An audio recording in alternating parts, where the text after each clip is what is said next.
Hi everyone, I am Shaina Campos Sada and I will be the one who will continue discuss the topic map projection from the lesson 3 of module 2.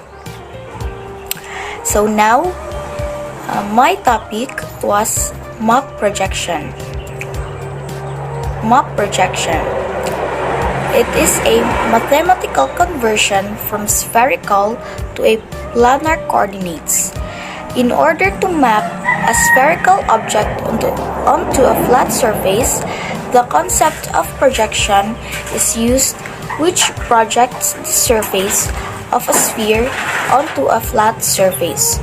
So in other words, map projection is a way to convert the curved surfaces of the globe. It is transferring the longitude and latitude on a plane surface. So now we have here the types of map projections, and one of these is the cylindrical projection. From the word cylindrical, meaning it has straight parallel sides and circular or oval cross section. So there are several types of cylindrical projection, and we will discuss it now one by one. So the first type of cylindrical map was the Berman cylindrical equal area projection. A case of the cylindrical equal area map projection with standard parallels set at 30° north and south. This projection moderately distorts distance, shape, direction, and area. So the Berman projection was the first type of the cylindrical projection, and it is called Berman projection because it is described by the cartographer named Walter Berman in 1910. And this projection was appropriate for the thematic map that requires accurate area and its phenomena. So next, the Gauss stereographic cylindrical. It is a result from projecting the Earth's surface from the equator onto a secant cylindrical intersected by the globe at 45 degrees north and 45 degrees south. So meaning this Gauss projection was or has also an equal area projection, and it is first presented by Mr. James Gauss on 1855. So next, the Peters projection.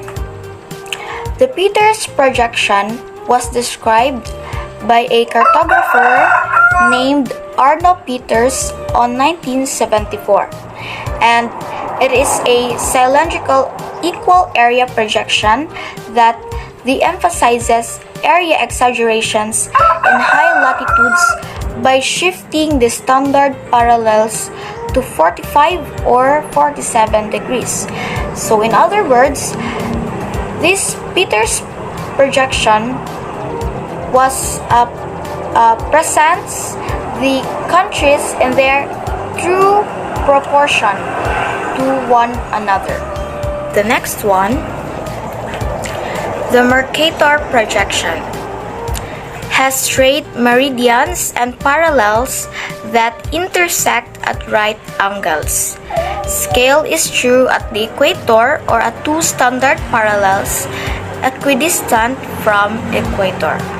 So this projection was called Mercator. It is because it is presented by a Flemish geographer and cartographer named Gerardus Mercator on 1569. And the Mercator projection has subtypes. The first one was the oblique Mercator projections, used to portray regions along great circles. So this projection was sometimes used in national mapping systems, while the transverse Mercator projections result from projecting the sphere onto a cylinder tangent to a central meridian, used to portray areas with larger north-south than east-west. So meaning, this projection, the transverse projection, is the one